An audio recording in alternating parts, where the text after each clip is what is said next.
Alright, hello, welcome back to XCOM War Within, Live and Impossible. It's April 1st, still, where we left off.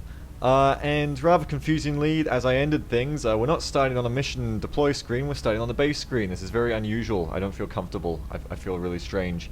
So to stop being a fish out of water and to get straight back into the action, let me quickly run over what we're going to do with this month's money, and then we're going to get straight into a mission. So first of all, I touched off last episode, and well, not last month. I touched off last episode saying that I'd probably spend all this money I just got on my successful council report on a thermogeny. That's a lot of money, and I don't need a thermogeny yet because I did build a fission generator, and I really don't have any buildings to even build yet. I don't need a foundry yet because it's quite expensive, and I don't really need the improvements it holds for me just yet. I'm not going to build a workshop or a lab. So really, it comes down to thermo or bust, and there's nothing that is necessary for a thermo yet. So instead, you will notice I have beam lasers about to finish.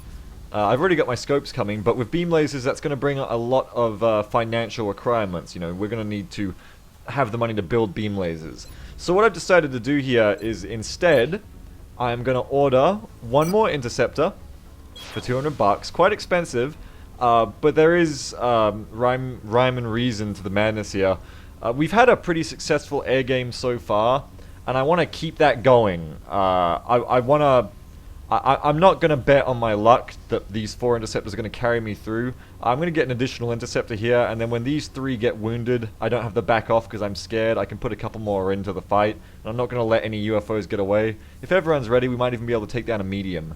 And that's going to mean more training chances for my soldiers, because I do need to get more of my roster trained up. And it's going to mean more resources and equipment for me from downed UFOs. So with that in mind, the other reason I like doing it is it's still going to leave me like $200, $250 to buy beam lasers when beam lasers get here. But hopefully we'll get an abduction before then, get another $100 or so, and then that should really take care of us for beam lasers. But that's about it, so... I just feel so strange not starting on a mission. I never want to do this again. So let's jump straight into scanning, and let's hit up a mission. God, this feels weird. I don't like it. Here we go. So we've got a small scout coming in, nap of the earth, which means, you know, he's following the terrain. He's incredibly low. We'll scramble our interceptors, go for an aggressive kill on this guy. He's probably landing. But it always helps to get a kill and level up our interceptors. I go for aggressive again. If I haven't mentioned it a lot before, well, he landed. Just to reiterate, I go for aggressive on the interceptor because I feel like plus 15 to hit on both sides makes it more likely that you'll only need to use one interceptor to bring down a scout. Whereas if you go defensive, you're likely to get, well, you know, you can still get unlucky and take one hit from the UFO. That puts your bird out of commission for a week, and then you've got to send up another interceptor to take down the UFO, and that one could get unluckily hit. I feel like going aggressive is the best choice. But anyway, let's jump right in to a UFO mission, and if you'll give me a second here, I will select my squad and then run over them real quick before we go.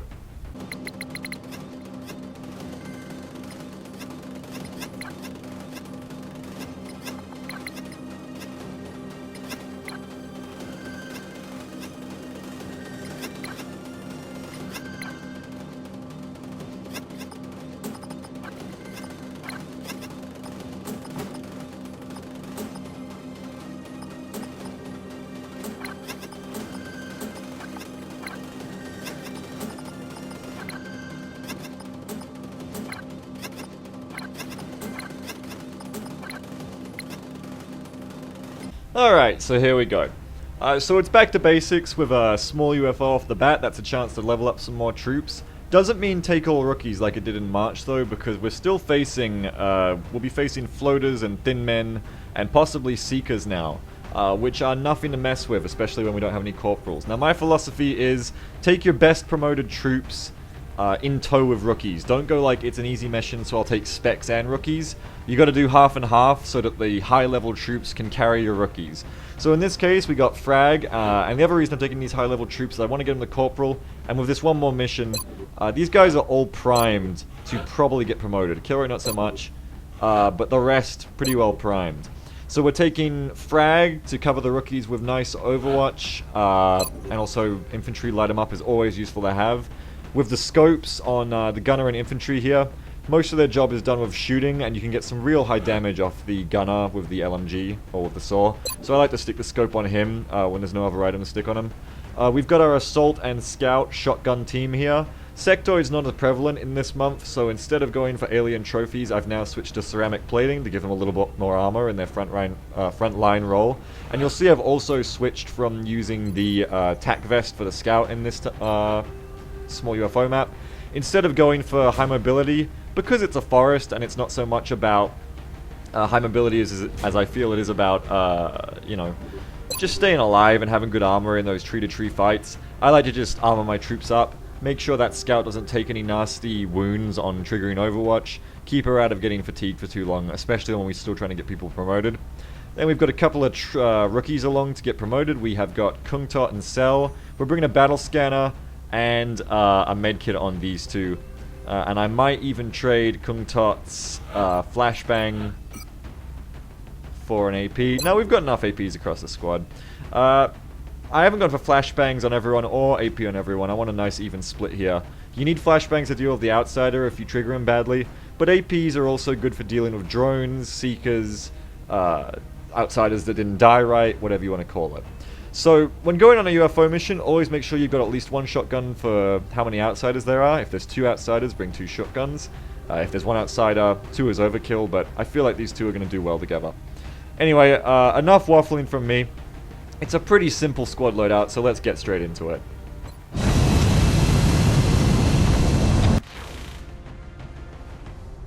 Strike 1. Prepare for landing. The area of engagement for this mission will be in India. Reports indicate the UFO is set down in a sparsely populated area. We need to stay sharp and eliminate the invaders. That's what I'd call a forest, sparsely populated. You might be able to tell that my commentary sounds a little bit off so far. It just really confuses me not starting on a on a mission loading screen. I don't know, I just feel really strange. I don't think I'm ever going to do that again. Never again end a video that isn't on one of these screens. I just feel so out of my element not having started on one of these. I just feel like my commentary is such toothpaste league right now. But anyway, let's get down there and let's take this one. Now, of course, this is a landed UFO, not a crash. So, as Bradford loves to say, expect heavy resistance. It's going to be harder than a crashed one. There's going to be more crew who survived. But we will gain more rewards out of it because not crashing means more alloys and stuff to bring home. So enough of the basics, let's get down there.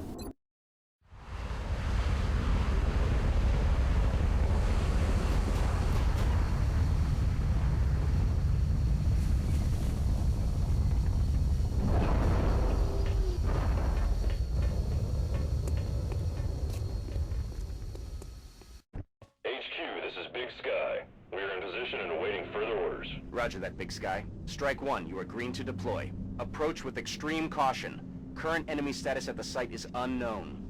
Now I'm back in my element. Feels good. Feels good to be back in the combat phase first up. I feel like this is where I get my commentary warmed up. But that does remind me, I just remembered that my cursor keeps defaulting to not shown when I load up my recording profile. So if you give me a second, I'll tab out and I'll make sure you guys can all see my cursor. Alright, there we go. Now you guys can all see it, right? Probably. There's no way for me to tell, really. Maybe if I check. Yeah, you can see it. You can see it. I double checked just for you guys. Alright, so we are on... I'd love to give this map a name, but, you know. Let's call it the 3-in-1 map, because it doesn't have any redeeming features, really. Well, not redeeming, but doesn't have any real definable features. And this is a 3-in-1 map. You can start here, where we've started at this landing zone. But other times when you roll this map, you can also start over here in this landing zone and over here in this landing zone on a river. I only discovered this like 2 weeks ago when I flanked around from this LZ all the way around here into the heavy cover trees, and I suddenly realized, holy shit, I've played this map before. This is this map. And then I started thinking, well, what other maps could this be? And I realized, I looked at this hill and I went, oh my god. It's this map. You'll remember if you've watched Iron Man Impossible Season 1, this is the map where we Soylent rocketed 4 floaters at once. That's the hill right here. And also we accidentally grenaded an arc-throwed floater. So you'll know what I'm talking about if you've seen that episode. And then this one over here, I don't really have any Iron Man Impossible analogs, but you'll probably recognize it if and when I go over there. But the question when you get the 3-in-1 map is, which way do you want to go? They all offer different approaches. Coming straight from the middle here, well, it's exactly what it sounds like. It's straight up the middle, it's quite abrupt and to the point. You're liable to take contact both on the left and the right, so it's not the safest option, but it is the quickest. It takes you straight into the front doors of the UFO. If you're feeling cocky and you're feeling like you can take on whatever the map's going to give you, there's no reason not to just go straight up the middle here. But with XCOM, being cocky is almost always a bad thing, especially in Long War, because Long War does not let up. So you've got two other choices at that point. In fact, before I get to them, let me explain exactly why. I mean, it's just very one-dimensional cover here. You've got a corner cover there. You've got corner cover here. Apart from that, I guess you've got corner cover here as well, but it exposes you to the left. Apart from that, you're kind of exposed to one side if you go up the middle. And, you know, it's all quite half-covery as well. And you're liable to activate patrols from both sides, so it's quite a nasty place to be in. I've been in a lot of fights here where I pull pods from both sides, and then I go, well, where am I going to fall back to? Nowhere. I'm going to fall back to this log. It's not super good. It's quite awkward, the fight on this end too, because you can't take cover behind this tree because of the ramp. Anyway, moving on, you've got the right side here. Now, you can flank all the way around pretty safely through these trees. The map edge is down here, and you can advance through these trees. You've got better tree cover here, and it's not a bad idea at all, but you don't really want to go all the way down this area, because the UFO is open from this side, and you're going to trigger that outsider before you want him. So this really isn't an assault approach, this is more of a clearing out the right side, then coming back and going up the middle approach. Now, if you want to be super safe, you can do that and then go around to the left. That's going to take you around to this really big hill that blocks a lot of line of sight as you move up to it. So as long as you don't trigger pods on the top or in this valley, you can sneak right around the left here. Once you've taken this hill, you've got elevation bonuses and pretty good cover. Pretty decent trees at regular intervals. But again, you're not going to assault from this avenue because you haven't got the door. Now, if the door's open, these two avenues are just as good as the middle. But with the door closed, it's a real bonus to our breach. So you're not going to assault from the left. But, you know, by all means, come around the left, clear it out. Come around the right, clear it out. And once you're confident that you're safe on both sides, come back around to the middle, go up knowing you're not going to be flanked on either side, deal with the outsider. So it's a case of killing the patrol pods first, then coming back. You're clearing the area. Now, after all that waffling at length, I'm so sorry if you don't care about map descriptions. Let me say this. I'm feeling pretty decent with my squad. We've got four dudes. We've got suppression. We have got a battle scanner for any nasty seeker activations. We have got flashbangs, scouts, and assaults. We got a couple of AP grenades. The only thing that could really be better for us would be a rocketeer and an engineer. What I'm trying to say is I feel like we can take the middle pretty safely on the first day of April. And what we gain from that is possible meld. Now, meld is important to get. Never risk your soldiers' lives to get meld. There'll always be the next canister of meld. But at the same time, if you can, you know, move quickly, and you think you can get the meld on a map without exposing yourself to too much risk, it's worth going for. You know, you often get requests where countries will ask you for meld, and they'll pay, you know, like $80 for 5 meld. You know, you can hit one canister and get 5 meld. So think of it that way. Every meld you manage to save on a map in Long War is potentially $50 to $60, you know, at least. So it's definitely worth going a little faster to get that bonus. And with that in mind, we're going to try and take the middle here as quickly as possible. If it goes badly, we're going to fall back into cover. Now, what we want to consider in taking as few turns as possible is, like I was just saying, we need to consider our fallback options. We're more likely to activate enemies in a rash way because we're moving quickly, but that doesn't mean we have to be stupid about it. We want to consider our approach and take the best possible approach for having a bigger chance of activating aliens. And that means you need to have fallback routes and you need to be picking good cover. So you don't want to be stopping in the open, you want to be stopping in cover, and if possible you want this nice corner cover where when you activate something, it's not going to get an easy flank. If I move here, I activate floaters, they flank me, I'm in trouble. If I move here, you know, I'm covered from the front. It's not a very good example because then I'm activated to the right, but you get the idea. Like, here's a great example. If I move here into this corner cover rock instead of this log, I'm safe from left activations, but not from the right. This is why I said I don't really like the middle that much. Regardless, let me actually see where I'm going to move here. Point man, scout. So in order to practice what I preach, I'd be moving someone up to this corner first, and it may as well be the infantry in this case. Aye, aye, Commander. There we go. Now, because we're moving quickly, I am going to move up this scout to the left. If it goes pear-shaped, we'll fall back. This isn't as safe as we could play, but we want to hit this UFO quick. Headed there now. I've got a visual. Alright, and there you go, 2 thin men. Now, that is a very tough pot of thin men. That is 3 thin men with a leader. So when it all goes wrong, remember, don't do what Beaglerush says and don't rush for the meld. But, luckily, we can run the scout back in a better cover. And probably, with our infantry already having moved, we're going to be setting up an Overwatch trap. Now, Overwatch traps with no smoke against thin men are not the safest thing you've ever heard of. So ideally, we would be able to get a suppression on this left thin man with our suppressing gunner. That'll even up the odds, so it's only 2 people taking shots at us. Other than that, there's not a whole lot we can do here. We can move up Kilroy to be the front person. Kilroy's got the most armor with ceramic. And, you know, an assault's naturally large health. We'll hunker Kilroy in heavy cover because the shotgun's not going to do much anyway. And then they're going to be taking shots at Kilroy, hopefully, before anyone else. And that's going to keep the other troops safer. And Kilroy's going to be focusing on defense. So it's, you know, it's not like we're throwing her to the wolves. So we'll move up Kilroy first in case there's any more pods to activate. Affirmative. And great. Now, in all my waffling, I need to slow down and take a look at the battlefield because we've got not even a suppression, we've got a flank on that guy if we get in range. It might even be worth running gunning to this heavy cover log here and taking a shot because those shotgun odds aren't very good. Tell you what, I'll move my gunner up first. Headed there now. And I must be like 1 tile off seeing him. That's really annoying, but what are you going to do? So now I need to see where I'm going to move my scout. Now this is good cover to move the scout to, but it's liable to activate floaters on the right. And this far into my move, that is to say, with people already committed half to their cover, activating on the right and flanking myself would be disastrous. So what I want to consider here is I'm going to take this log with the scout instead.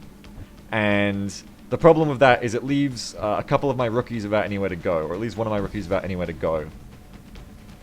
That's alright, because I don't really want the rookies to get spotted anyway. They've got quite low health. I want to keep them nice and safe. So how am I going to handle this? Well, I can't run the scout there because then she's in too much view. If I move Cell to the right here, I'm just as liable to activate pods as if I move the scout to the good cover. So what I might just have to do here is just dash Cell and accept that that rookie's not going to get an Overwatch and know that it's safer than the alternatives. Moving.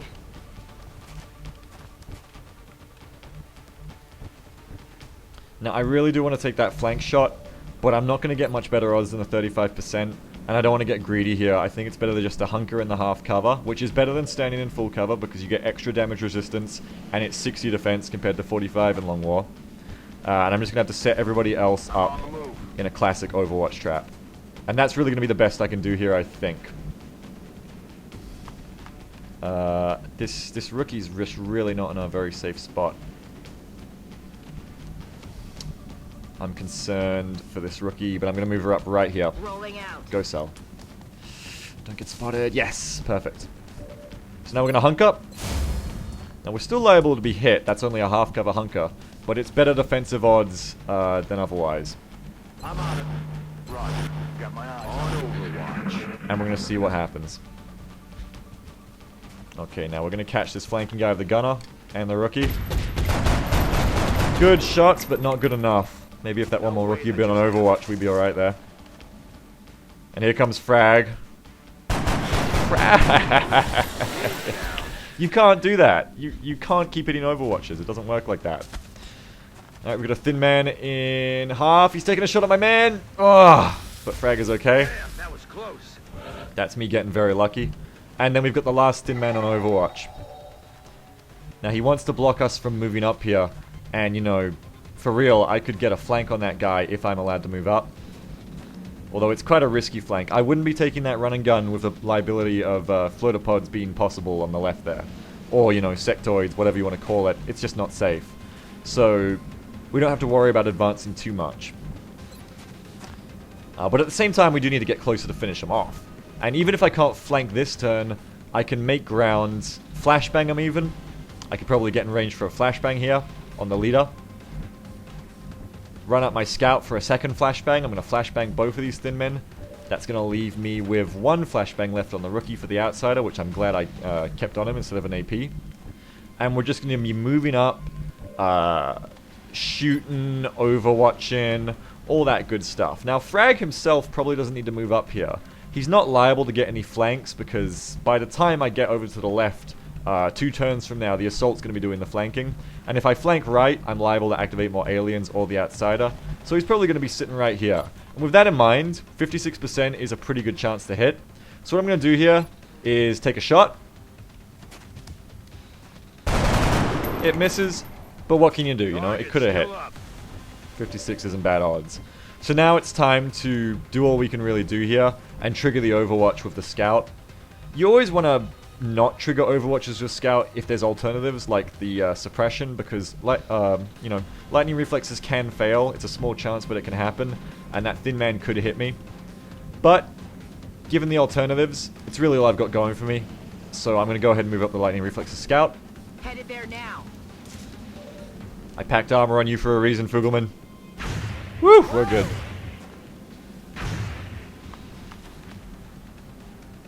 Alright, that moves me right up. I should be able to get a flashbang on the left guy. Yes, I know my ranges. But perhaps not on the... Perhaps not on the leader, which is the problem. Because if Fugelman can't get it from here, it calls into question whether Kiro is going to be able to get it from here. But I do have suppression about to move up, so it's not all bad. It's not all bad news. So we'll move up regardless. Solid copy. Oh, I almost know my ranges. I almost know my ranges, but not quite. Well, there you go. I did feel like in my gut I'd be able to flashbang him from that position, but I guess I'm just going to have to be glad that I've got the gunner to suppress. Alright, so let's move up that gunner. Okay. Okay, thanks. We've got the suppression. Double check. Always double check you're not getting like line of sight screwed by heavy cover or anything. Now let's move up the rest of our troops. With these rookies, they're not going to do anything that useful right here. So it's worth considering whether we want to take different moves with them, like dash them up to flank the thin men next turn. I would totally dash up a rookie here if this thin man was flashbanged. But because he'll only be suppressed, it's only a -30 to his accuracy. And with the range bonuses he'll get by being so close to my rookie, it's possible he'll still hit and kill a rookie. So suppression isn't an I win button. It's not a victory in a can button. It is still quite possible to not work. And in half cover, he could still hit me in suppression, so I've got to be quite careful here. So what I'll probably just do is take a measured approach with my pair of rookies. Maybe run the flashbanger up to flashbang that thin man next turn while the assault goes crazy. Double time. And dash up my other rookie, I guess. Sure, why not? I could take an Overwatch with Cell just to freak them out. And maybe that'll make them Overwatch, which makes my job easier because it means no one gets unluckily hit. So here's the flashbang on the right, thin man. And then we're going to pull the suppression on the left one. You want to keep your enemies... you want to be playing the numbers game as much as possible. You want to be keeping their numbers down. You know, it's possible, of course, that we don't need to suppress or flashbang. But it's not a chance we want to take. We want to make sure that these guys are not doing anything to us. And I'm going to try and do that with suppression, flashbangs, and Overwatch. Now, do I take a second shot here? Or do I reload? Well, if I shoot... all Frag's got next round is a sawn off, so I'm going to go ahead and reload. Bet on him being more useful with 2 shots next turn. Shooting and reloading with an infantry is just as useful as shooting twice with an infantry in some situations. Alright, Kilroy, go ahead and... what can you do? Go ahead and spook him with your shotgun. Roger. I've got Maybe you'll eyes keep him on pinned. So we've got a hunker there. This is about as close as you get to alien panic unless you're using a flamethrower. And it's always something you want to be making him do. You always want to make him panic through judicious use of flashbang, suppression, and Overwatch. Even if it's just a rookie who is unlikely to hit on Overwatch, the aliens don't know that. They'll be just as scared of Cell on Overwatch as they would be of Frag with Opportunist on Overwatch. Maybe not just as scared, but they'll still be scared. So even though you don't believe in your rookie hitting the Overwatch, believe in their ability to point their gun at the enemy and intimidate them. Using Overwatch to hit and expecting it to hit isn't a great tactic, unless you've got Opportunist, but using Overwatch to scare aliens is a great tactic. It's something you can depend on pretty reliably. So what we're going to do now, we're going to move up here. If it all goes well, we won't activate any more aliens, and this will be a clean sweep. We'll move up Fugle to the heavy cover. We'll run and gun Kilroy to this corner cover. Now that's just in case we do get an activation on the left. At least Kilroy's got the half cover to protect herself. From this half cover, we're going to take a run and gun shotgun shot at the Thin Man leader. If we're lucky, that'll kill him. If not, we'll follow up with some AP grenades from our rookies. Like Cell. Cell. Cell's not looking too great for an AP grenade, but we'll cross that bridge when we come to it. And then finally, we'll suppress the last Thin Man if he's not already dead from Frag shooting him. Which is a great point. Actually, I can save myself the suppression if I kill this Thin Man now. So take your shots, Frag. Seeing as you're just sitting there being a turret. Damn it. You may as well take two, considering the situation. That's my man. So now that Thin Man is firmly AP grenadable. And if all goes well, that's what I'd like to do.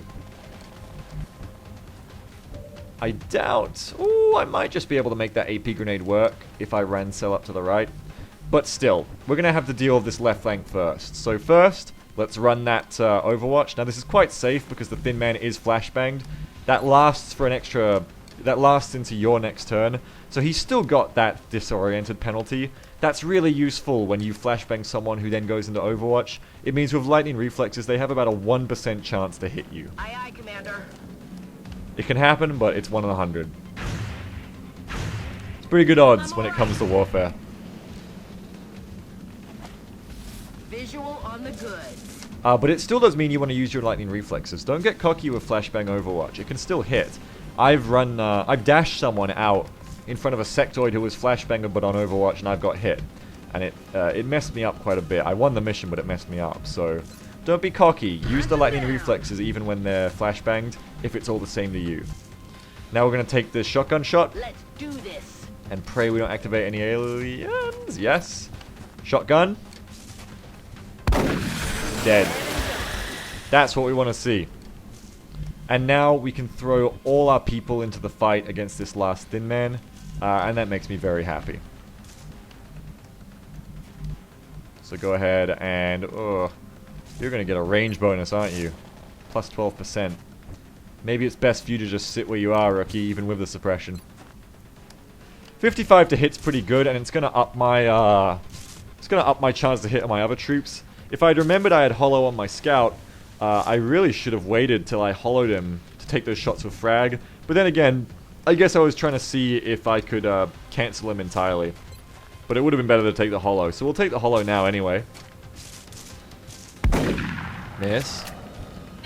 That's what you have to expect out of 55%.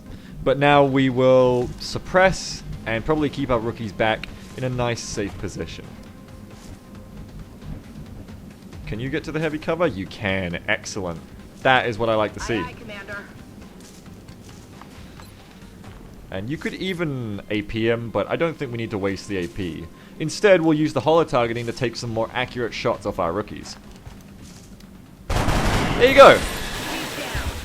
Awesome. So Cell's got a kill. Kung Tot just needs to get a kill. Maybe we'll give him the outsider. That's the easiest one to give him. But that's the Thin Men down. And as you can see, we've got the meld in view on the left. Oh my god, there's the other meld. It's all on the left. Alright, well, hopefully we didn't take too long in that fight. I think, what, it's been 2 or 3 turns? I've lost count in all the explanation I've done. But hopefully we'll be able to grab both these meld canisters. And to do that, we're going to run straight up the middle here. Like I said, we're going to keep fast. breach the outsider ASAP and get these meld canisters for our trouble. We can't really grab this meld without potentially activating the outsider, so I think it'll be safer just to run straight up. Maybe put a rookie out on the left. Cell, because Cell already got the kill. He doesn't need to kill the outsider, or she doesn't. And we'll put the rest of the team up the middle to breach the outsider.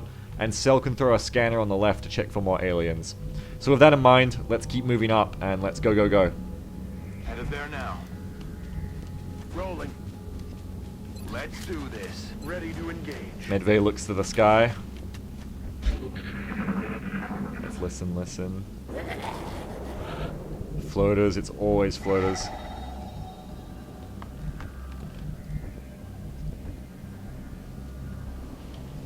Alright, so let's continue our relentless assault on the UFO. Heading up the... oh, we can't head to the middle. Maybe if I move Kungtok first. We want to head up the middle, we don't want to head up the left.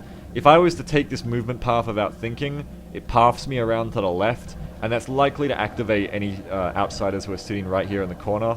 You always want to check where your pathing actually leads you through, just to be extra safe. So in this case, we'll move Kungtok up the middle. Roger that. No floaters, great, love it. And now with Kungtok not blocking, hopefully we can move on the right, please. That'll have to do, I guess. Ugh. Not a lot of fun movement here. Heading there now.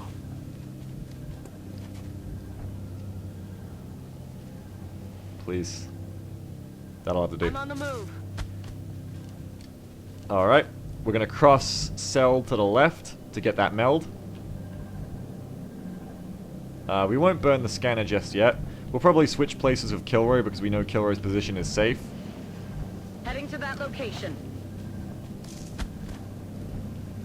So if you would be so kind as to dash over there, Cell, Roger, you will be Dodger. doing things next turn.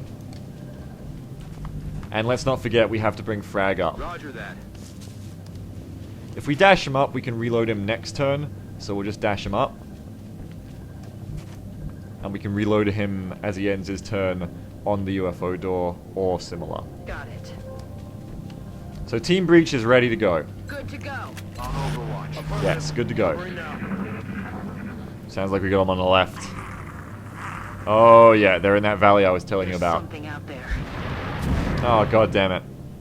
Oh, I didn't see them. Oh, thank god I didn't see them. Okay, so that is a pod of 4 floaters and that's not cool. But maybe I can run the hell away from it if I'm really lucky. Looks like they're about to come around. Now, how much do I want this meld? It's liable that these 4 floaters are about to patrol into the back of me. But if I fight those floaters, this meld is gone for sure. And that is 2 really juicy meld spots right next to each other. What might be smart here is to go for a split effort of preparing half my team to take the meld next turn, relying on my assault and my run and gun shotgunner to kill the outsider with their double shotguns, and dashing Cell away from those floaters to make sure we don't activate them. I think in the end that's going to be the easiest way to do things.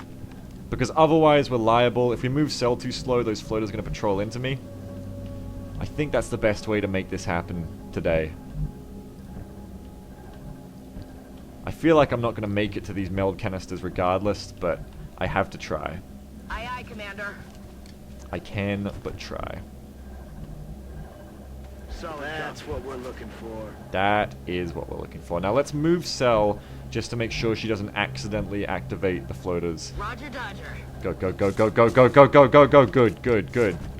Well done.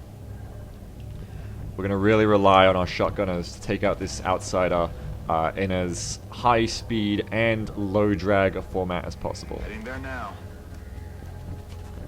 Got our flashbang up front just in case things go wrong. Let's get Kilroy up there. I'm on the move. Frag in position in case those Heading floaters come out. up behind us.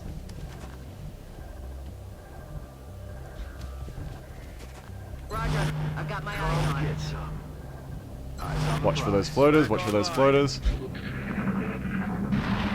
Oh, they're coming, they're coming, they're coming. Ah, and I just lost one of the melds already. That means it's breach time. something over here. We're definitely running riskier than you would like to run a mission. Oh my god, another meld! Yes! 3 meld mission. We're definitely running riskier than you would be running one of these missions if you were scared of what's out there. But I feel like we can high speed, low drag this one. I feel like we can make this work. But not so much after seeing this. My scout isn't gonna... My scout is 1 tile off. I should have been 1 tile closer. My scout is 1 tile off getting a flank on this outsider. And with no one else capable of flanking this outsider, that means, you know, this outsider isn't going to be flankable this turn. So what I'm going to have to do is switch gears. I'm going to have to do a flashbang suppression on this outsider. Possibly while we run for the meld to grab it. Maybe if I run... Where's Kung Tot? No, Kung Tot's a flashbanger. He's got a flashbang. Okay. Maybe if I run Kung Tot's... No, Kung Tot's going to be in the flashbang. Who can I run to get these things? Maybe if I run Fugle around the left. Whichever way I look at it, it's not safe. If there's a sectoid pod patrolling around, it's just not safe to dash that far. Looks like I'm going to have to kill the outsider this turn, then work on getting the meld. And I feel like I'm going to lose all the meld, which is nasty, but I can't get too greedy here, or bad things are going to happen. But there is one slim hope, and that's to say, if we were to run and gun Kilroy up, we might actually be able to get the famed 10 damage kill on the outsider. And if we have an AP on frag, we could even just frag the outsider, because we're not going to get a body from him anyway. And we're going to get a better benefit from getting those meld bonuses. So maybe that's the way to go. Maybe an AP grenade is the ticket. Alright, I like the sound of it, so let's do that. Let's make a blue move first, just to make sure there's nothing inside the UFO. Alright, works for me. Hauling ass. Take that corner. Give him a shot. So close to a 10, but not quite. But now I'm quite comfortable that we can AP this outsider, so it lets us go for the meld, and it lets us go for it hard. Now, 1, 2, 3, 4, 5, 6, 7. I think if we go right to this corner, the scout should be able to run around and get the meld next turn. That means we need someone to take this right meld. You probably haven't seen this kind of play from me before. This isn't a common thing for me to go full corporate and try to imagine how I can get the most money out of a mission. But I felt pretty cocky on this one, and I know that's bad, but sometimes I can't help myself. I felt pretty cocky about my odds of taking the meld on this map. So what we'll probably do here is run Kung Tot to get the left meld, Sprinter to get the right meld, and we'll go from there. First things first, let's AP grenade this outsider just to make sure nothing nasty happens. I'm rolling. Fuck are you. Catch. Can't afford to squander these opportunities, Seriously, get Ben. Commander. Please make every effort to stun this particular species of alien using the arc thrower. Now we're going to set up. Now if there are other pods on the map, this is a little bit risky, but I haven't heard them. 2 pods is pretty standard for a UFO, but this was a landing, not a crash. So let's just count how close we need to get. 1, 2... Is that 3, 4? We need to be 4 tiles closer. 1, 2, 3. We're going to have to be right in the corner. I'm on it, Commander. That's what we're looking for. Alright, we're good. We're flying close to the sun here, but I think it's going to pay off. And then if we just move on the left, it should be more than safe enough to get that meld. I'm on the move. Yes! As long as they don't both deactivate next turn, I think we've got them. Now that leaves us to move our rearguard elements inside the UFO. We do this, of course, because those floaters are still coming for us. But we probably don't want to do it so much that we don't get any Overwatch shots.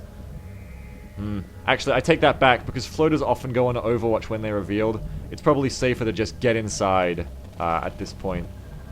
And they probably won't come far enough to activate in Overwatch anyway, so let's just get inside. Running. There you go. Get inside, buddies. Get inside. Roger, Dodger. I'm on it. Alright. One more turn to see if it was worth all the risk we took. Will we get this meld?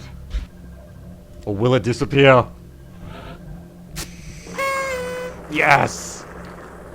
Meldinations. Moving. Running, running, running. Greed, In greed, hand, greed. Commander. Rolling.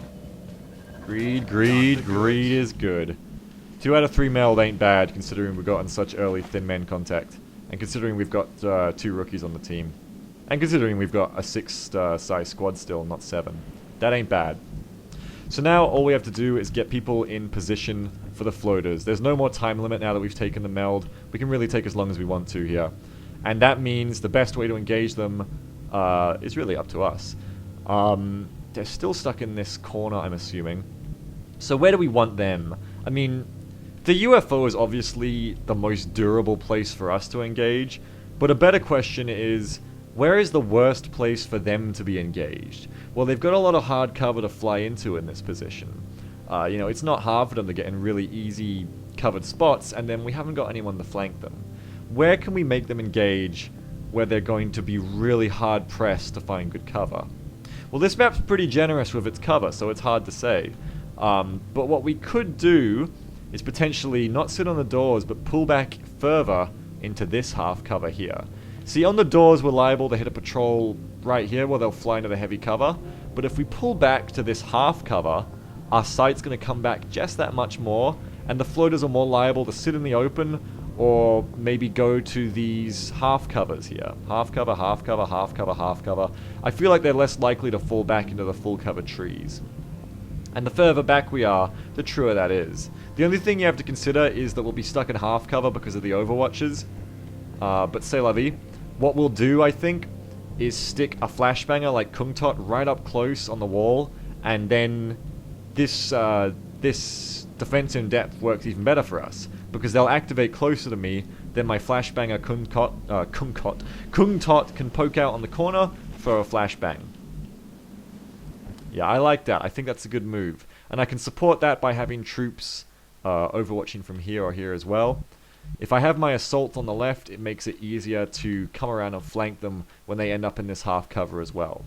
So a truly smart way to cap this off might be to have my shotgunners on the left here, ready to go. Maybe even hiding right here. Or maybe even here, yeah, that'd probably be the best. So we'll start moving in that direction now, methinks. On my way. And we'll start getting Heading to ready. that location. Hopefully we'll have time to get there. But if not, shit happens. Rolling. Let's get our mans ready. Got it. Moving. That's affirmative. Might throw a scanner. We've still got that scanner, so we can keep track of their movements if we don't see them in a while. Reloaded. Eyes peeled, Commander. Back online. Reload while you still can, rookie. We still need to get Stella kill if we can. Shh. You hear that? Alright, those floaters still ain't coming. Gives me more time to set up. I'm totally happy with that. I'm on it, Commander. No more pods. Yet. Heading to that location. Good, good, good.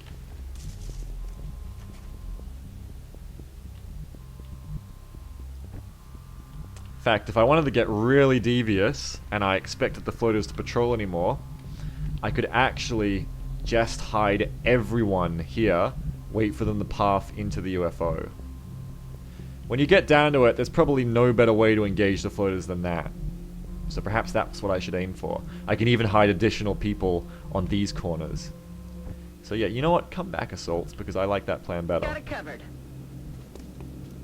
Moving. I like that plan much better. That's juicy. We won't burn the scanner yet. We'll put cell on the right, Heading ready to there burn now. the scan, but I'm not burning it yet. I don't think she can peek out this corner from that position, but we'll soon see. I'm on it, Commander. Yeah, no, she's got very limited visibility, so that's fine. Quite limited battle scanner throwing as well, it seems. Can she even throw it? What's going on here? That's better. Yeah, so she can actually throw the battle scanner from this position, so it's perfect. It's a perfect position for her to be in. Let's stick frag right here. Position confirmed. I'm on it. Gunner. And we'll put our shotgunners in a second. We might even fall one of them back. Maybe full frag back to about here. And then our shotgunners will be up close. Overwatch. Roger. I got my eyes on. And I don't have to tell you that you want your shotgunners up close in this kind of ambush we're preparing. Now, of course, the only thing that's going to go wrong here is if the floaters don't take the bait and they never come. But floaters are generally pretty mobile pods. I feel like it's going to happen. And if not, you know what? Fuck it. Yes, Commander. It didn't happen. Great strategy from Beaglerush. I'm on the move. I'm on the move.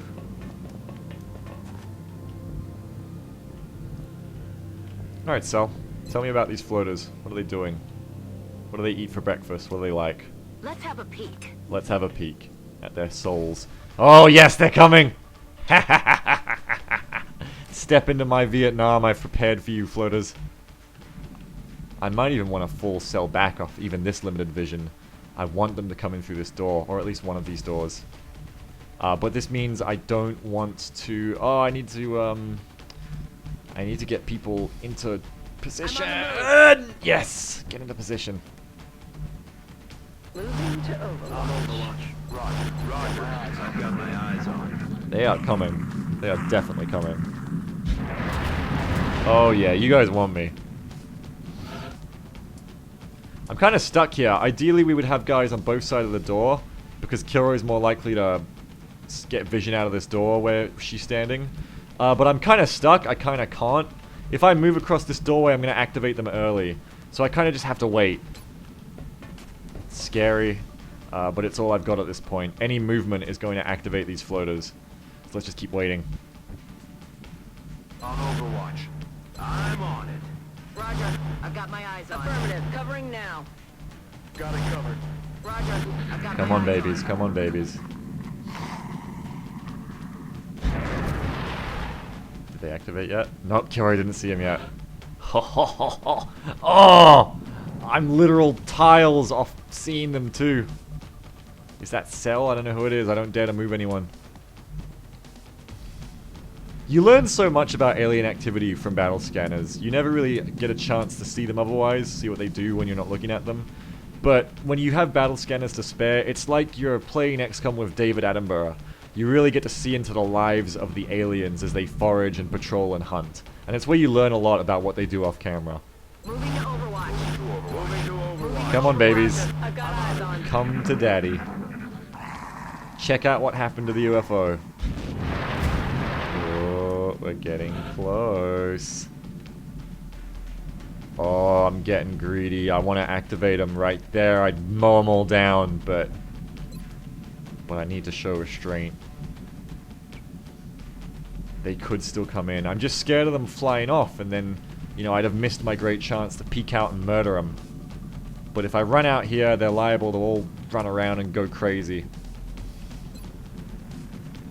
If I could get a good AP grenade on them, it might be different. I believe they're going to come inside. I feel, Commander. Overwatch. And if not, I haven't lost anything. I can wait for them again. Come on, puppies. Come on. Walk into my Overwatch. Come on, come on, come on, come on, come on, come on, come on. Ah, you little shits, you're running away. They'll be back. I've got permanent vision of them because of a battle scanner bug, so you know what? We'll just see what they do. We'll just see what they do. Roger that. Scanning. Come on, puppies. You know you want to see what's inside the UFO. You're just leaving people everywhere now. Hell, if you keep doing this, I'll just pick you off one at a time. Got it covered. Covering now. Alright, you're still doing it. You're leaving sentries. You're spooked. You're scared. Come on in. It's safe. You know why the UFO is so quiet? Because it's safe in here. Just come on in.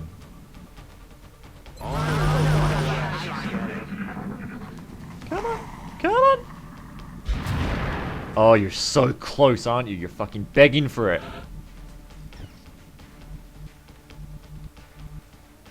Come on, you fuckers.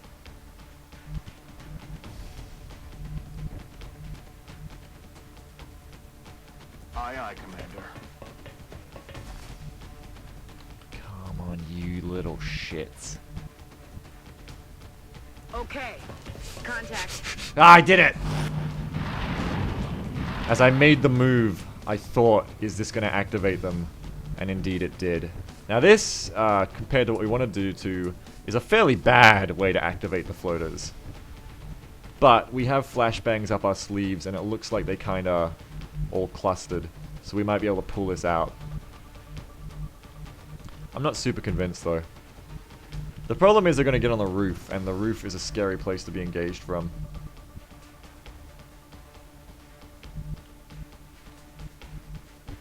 But at this point, we've got to, you know, we've made our bed, we've got to lie in it. Let's see what we can do if we peek. We can't do a lot. I can't even see him, the flashbang him, and that's going to make this really, really problematic. I'm regretting not having opened up on them when they were right there now. When they were all sitting ducks. I wanted to get them to walk into my Overwatch, but I feel like it's just been too much greed on this mission, and not just the meld kind. Problem is now, you know, we're at their mercy. We've lost the initiative, and now it's their prerogative to assault the UFO. And they've got a lot of angles to do it from. We need to fall back, but we're being blocked by lightning reflexes. Being blocked by Overwatch, I mean. So we're not in a safe spot to fall back, either. So we're in quite a tough position right now. I'm going to try and even that up by putting Frag in a good spot to cover. Yes, Commander. Alright, there's your man right there, Frag. There's your man. That's the guy who's stopping us from falling back, particularly Medvay. So if I was to find a way to get rid of his Overwatch, say by lightning reflexes dashing it, that would make things much easier. Let's do that. Let's do that right now. On the move. Dash, dash, dash, run, run, run. Get Medvay out of there. Incoming fire.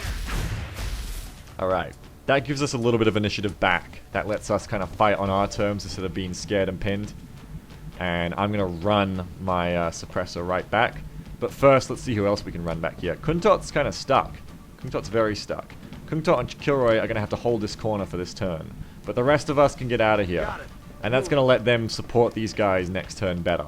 So that's alright. Where do I want Cell next turn? Well, there's no real good cover to put her on, unfortunately, so I'm just going to have to leave her where she is. Maybe even move her left a little bit. Moving out. Just have her extra ready to run up and throw that AP grenade. Kungtot, you're going to have to chill. And Frag, you're not in so hot a position yourself either. You're facing down this guy, and he could do some real damage to you. Might be smart to full frag pack as well. Because if I hunker, this floater can out-mobility me. But at the same time, the floater can flank Kilroy too. I need to put up a brave face here. On my way. Take an Overwatch. On Overwatch on both to protect Kilroy. Roger. I've got eyes on. This could go really bad, really fast. Really bad, really fast. Really bad, really fast. Oh, Frag, you're such a man, but you can only be so good as your commander. Thank God that floater messed up. So again, we've got the problem of floaters on Overwatch. This time, I'm going to take a real far dash just to make sure I catch all of it. Because I want to get my people out of there. There's that Overwatch. Run, run, run, run, run.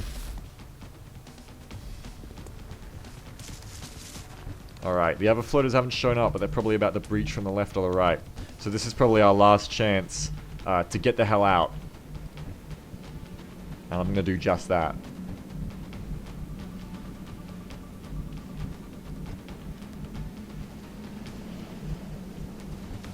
What cover positions can everyone make it to? Well, it looks like Cell's going to be able to make it to this tree right here. Time to motor. Run, run, run, run, run.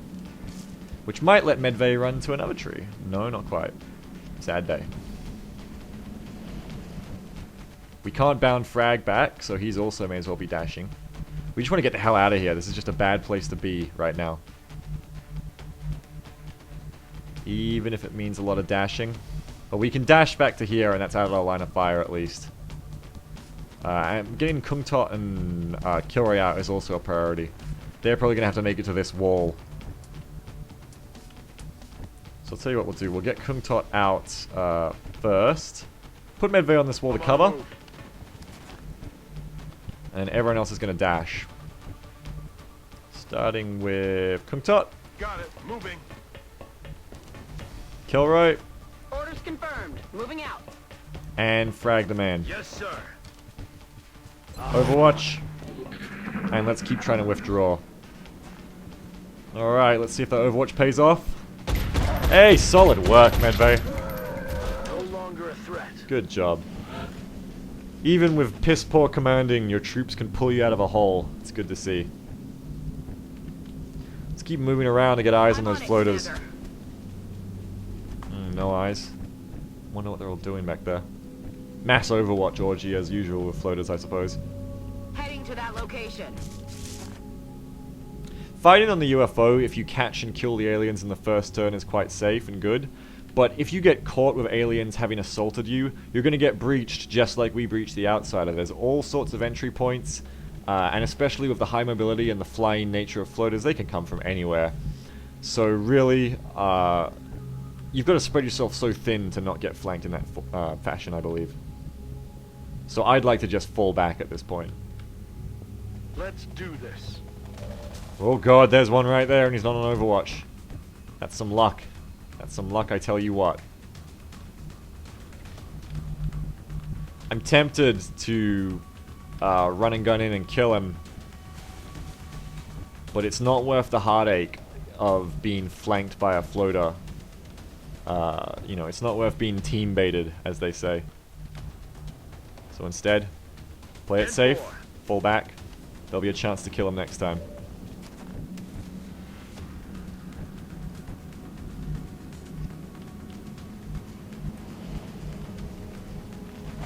Continue the mass fallbacks.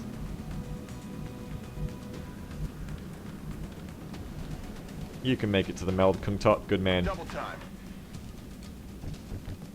That just leaves little old Kilroy to take up a position.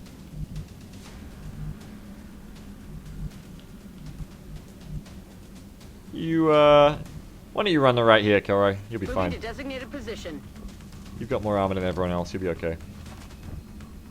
Overwatch! Roger. I've got my eyes on. And we wait for them. Here comes a big one.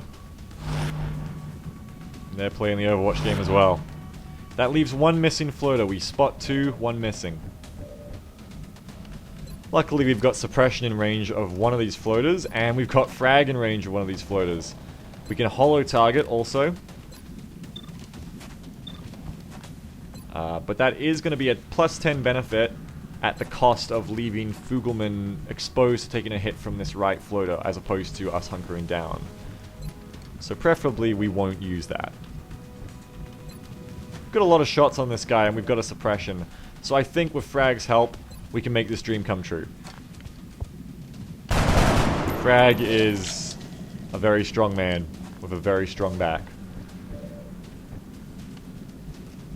Very, very strong back. Kung Tot, can you finish it off? That's the question. No, you cannot. Damn it.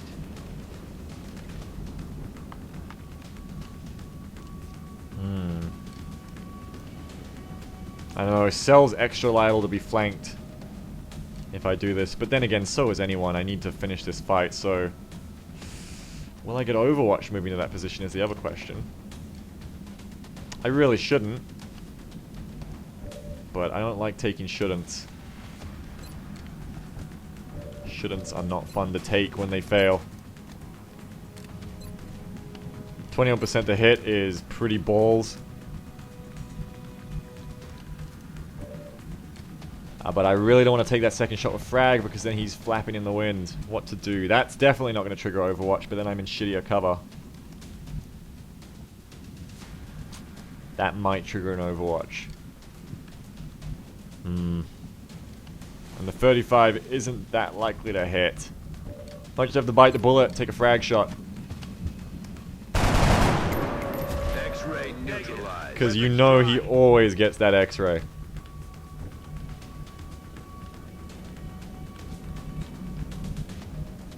That lets me put Cell back a bit. Moving. We're not in full cover here, but we're so far back that we're unlikely to get shot at by any floaters, because they're going to have to dash to see Cell. But if any floaters do dash, Cell will get an overwatch. That's the plan here. Pushing your overwatch back like that can be a real good tactic. Now, what if our scout hunkers and the floaters start advancing on her? Well, Kilroy's not doing much here, so we'll push Kilroy to the right, Confirmed. where he can't be Closing seen, on target well, where position she now. can't be seen behind that tree anyway. And then Kilroy is ready to run and gun support our scout. We're keeping our lines, making sure our lines aren't spread too thin in this fashion. Hunker against that shot, Medvay of the overwatch, Cell of the overwatch. Aye, aye. 2 floaters left. There's one. Floaters do love their overwatch so much. Now, as we kind of expected, we're getting pushed by floaters on the right here. And with 2 overwatches, I don't want to run it with the lightning reflexes, but everyone else isn't really in position to support us. However, they are going to get closer, at which point we probably will be able to get that support in. What to do? Let's run frag back and reload. I'm on it, Commander.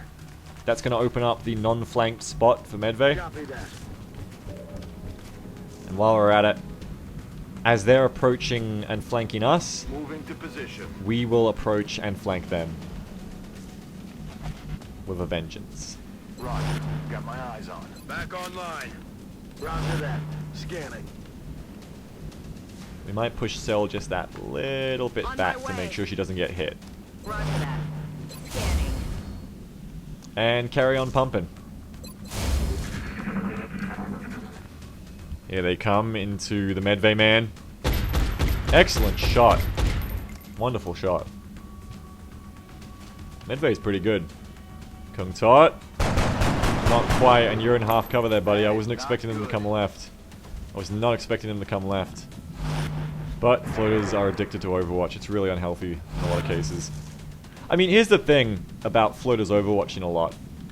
Sometimes it's really good. Like, when you're in a bad position, if I didn't have people supporting this scout, and this scout didn't have lightning reflexes, it would be really intimidating to see them coming up, overwatching, and making sure I couldn't run. And I feel like they're just doing it because they haven't got very good shots on me, which I guess is fair. But you also end up with these situations where the floaters just kind of run at you, overwatching, and it doesn't really do them any favors. Which is what's happening to them right now. Now, with frag in the zone, or frag in the area, I should say, let's go ahead and holo target, and this shotgun might even kill. Shotgun kills. Forget about it.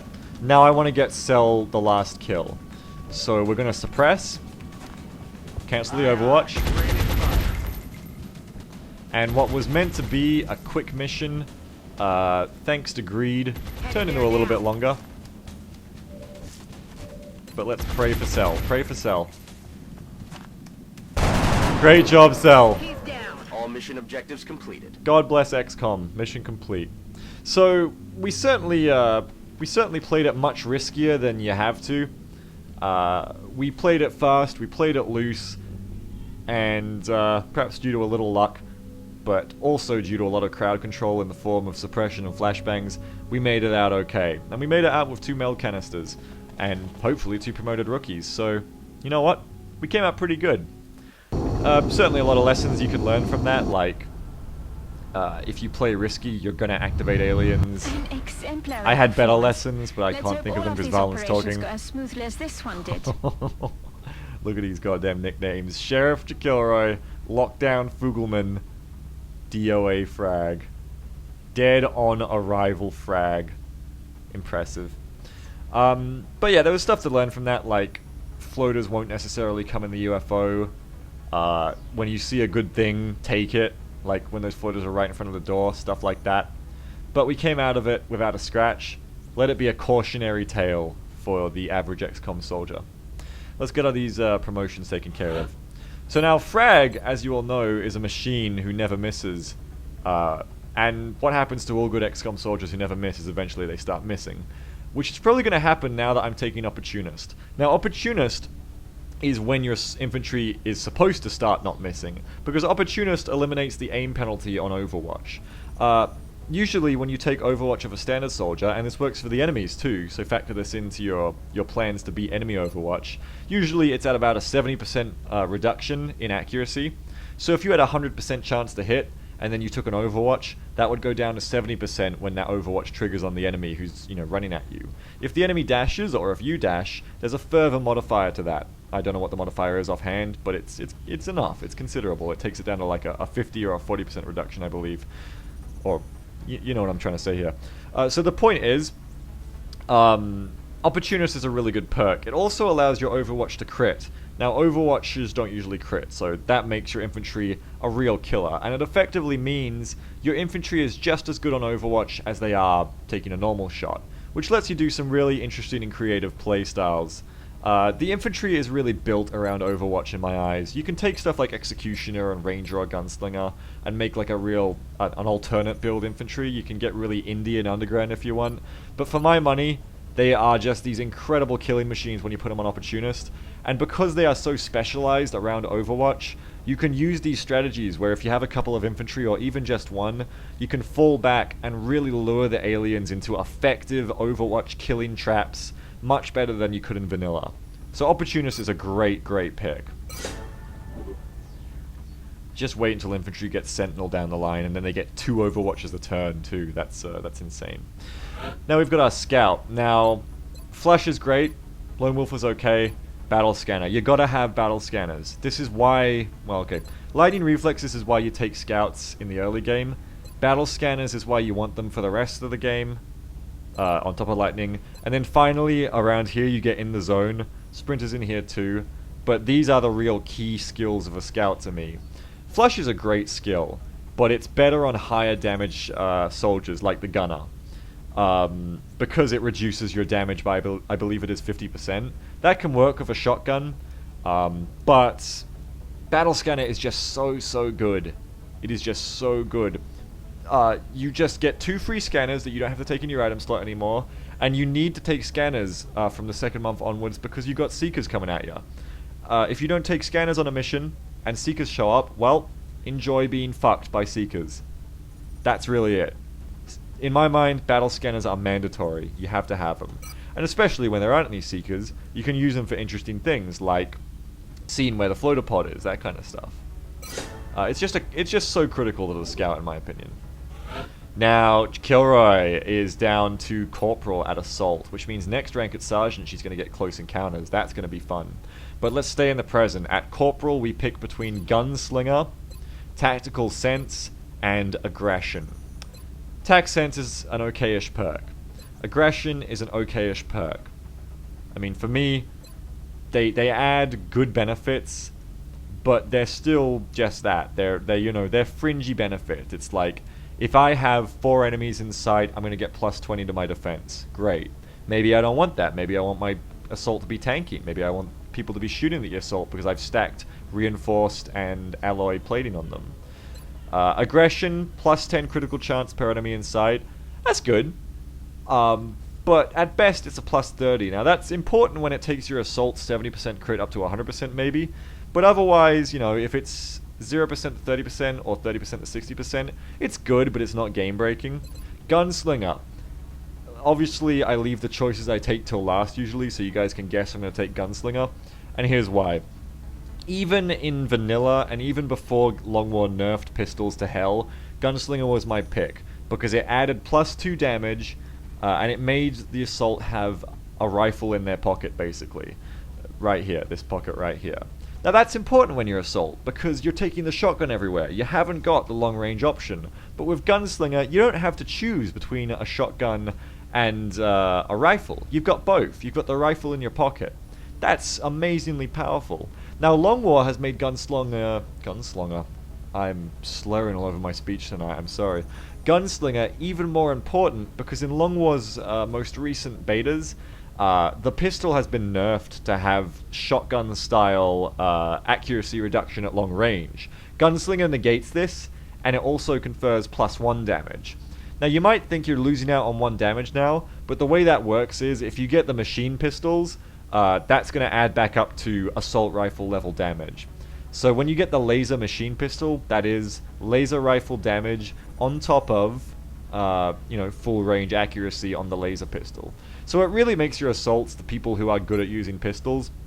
That's also important for another reason. Yes, there are more reasons to take gunslingers. I'm sorry, I'm not going to let you go. You have to listen to why gunslinger is the best. Because it lets your assaults be the perfect covert operatives. Now sure, that pistol isn't going to do much in the hands of any other class, but if you have gunslinger on your covert operative, you've got the extra damage, you've got the range to actually do something with it, and if you take a heater machine pistol, you've got an assault rifle in the hands of your covert operative. That's really strong. Now assaults also make good covert operatives because they've got a lot of base health. They can run and gun to encoders, which is really important because you can run and gun to the encoder to disable exalt weapons, and run and gun will let you trigger it in that turn. That's critical. The only thing that really competes with them, in my mind, for a covert operative is the scout, and that's only because the scout gets battle scanner and sprinter, both of which are very important for running around the map, triggering encoders, and avoiding exalt pods. But for my money, Gunslinger being the way it is in recent Long War betas, I think the Assault has taken over as the premium covert operative. And also, later down the tree, Assaults get Sprinter. At that point, forget about it. They are the go-to covert operative. Anyway, enough ado about nothing. Gunslinger, it's a good perk. Now we've got Medvay, who has been promoted to Lance Corporal Gunner. I used to always take holo targeting. This is because I had never used Flush. In Vanilla, it showed up in this really awkward position where I pretty much never took it. I might be telling a lie, it might have actually been holo targeting, I can't remember. I just always thought it was shit, because my understanding of Flush was, Flush is something that makes them move to a random spot, you don't know where it is, and it doesn't do any damage. I never realized that the shot actually is more accurate to hit with and just does reduced damage. It does about 50% reduction in your damage, I believe. This is actually huge on a gunner. You can take Flush on a gunner, and it's less about flushing, it's more about, this is my free shot to finish off enemies who are on 2 health or less. Because of the high base damage of a saw, what is it? It's, I can't check here, but it's like 4 to 8 or something, isn't it? 4 to 6, 4 to 7.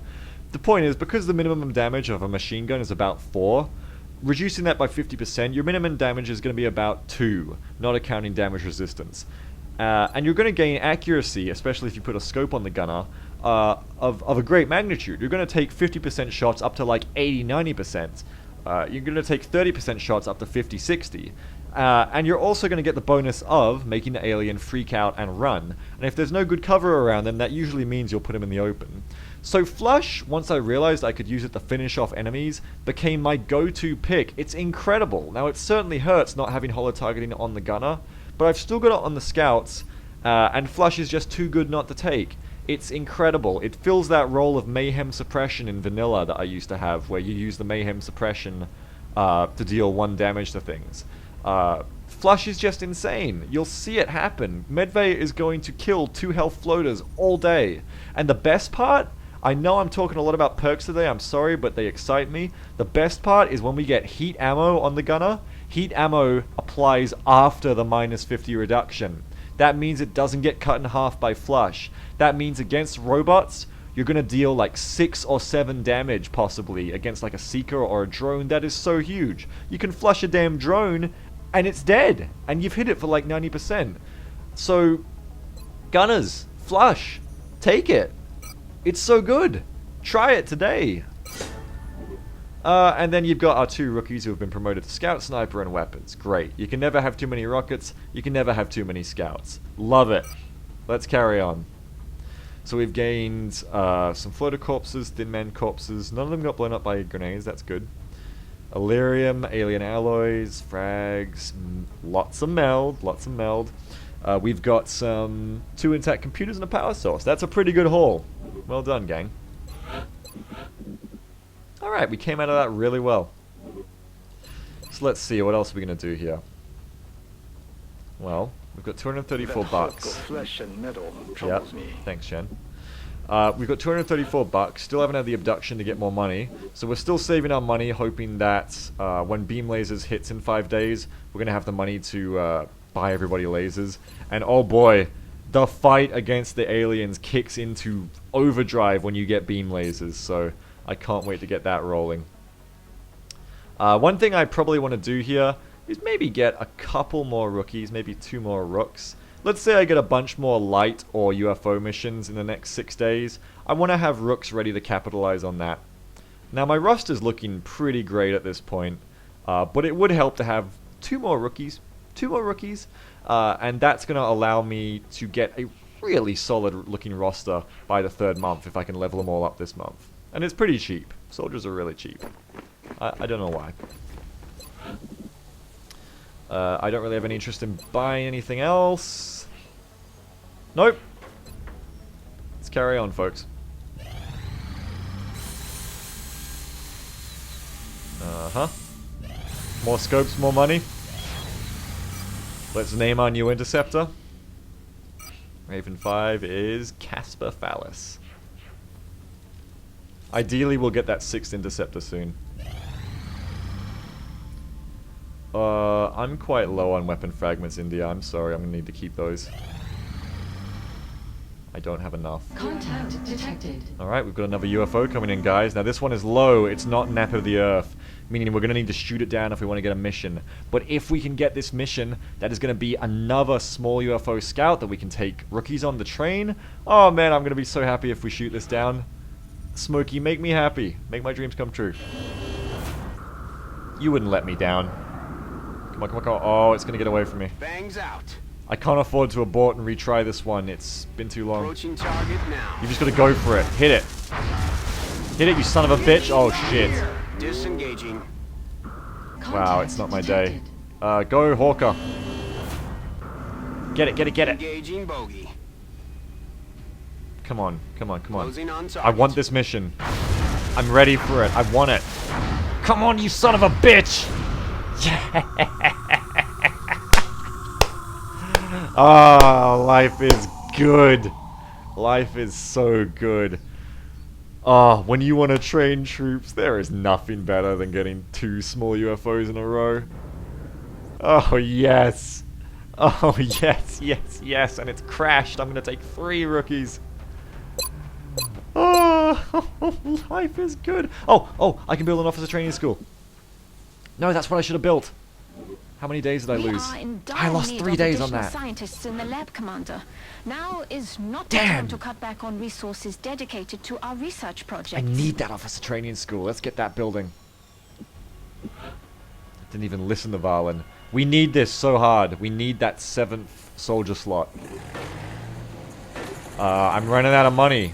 I'm running out of money to buy beam lasers. That's the only problem with not having an abduction before beam lasers hit, so I'm not going to have any money for them. But, c'est la vie. C'est la vie, c'est la vie, c'est la vie. Let's gear up our squad. Let's get going.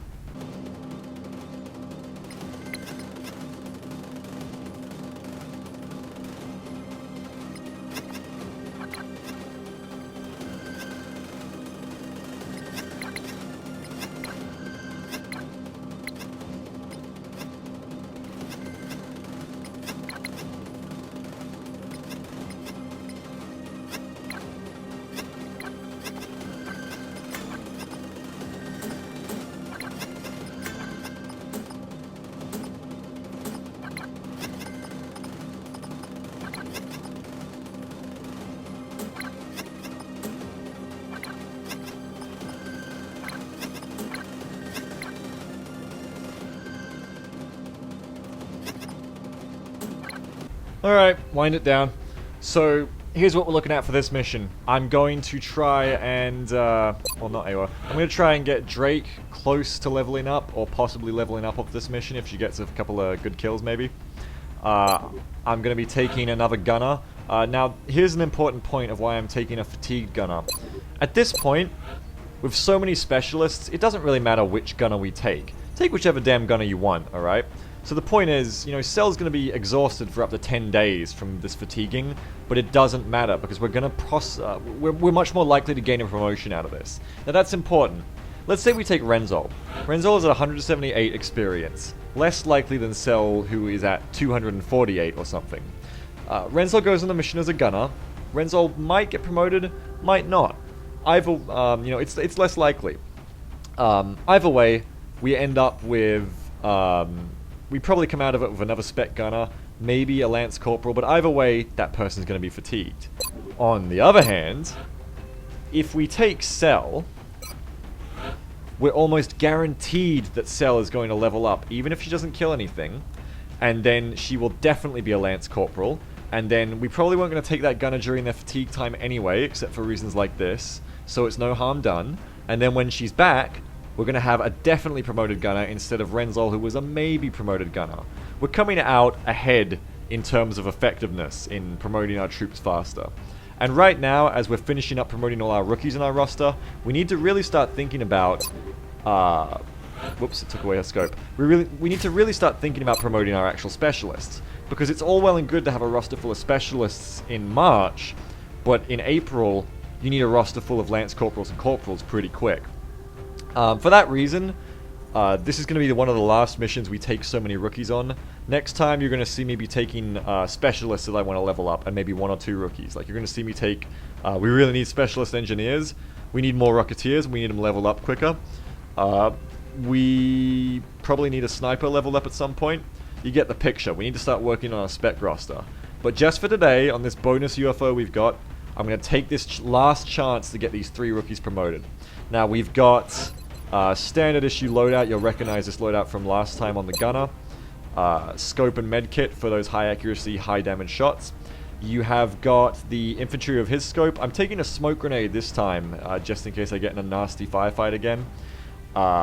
Instead of the flashbang. The infantry is usually far back enough that a flashbang or AP isn't going to work, but usually he's far back from the enemy, but he's close to the rest of your squad, so he's fine to use a smoke grenade. Drake, instead of taking the ceramic here, I'm taking the scope. Woodland fights are a lot about, you're not getting the point blank shotgun a lot of the time, you're getting like the shotgun that's 91 or 81%, and using the scope to push that into a 91 or 100% is much more reliable. We have got our 3 rookies here. We've got a scanner, a smattering of AP grenades, an extra medkit, and some flashbangs. 3 flashbangs seemed to be the magic number last time, so we're going to go with that again. So without further ado, let's jump in, let's get some more rookies nice and leveled. Let's do this shit.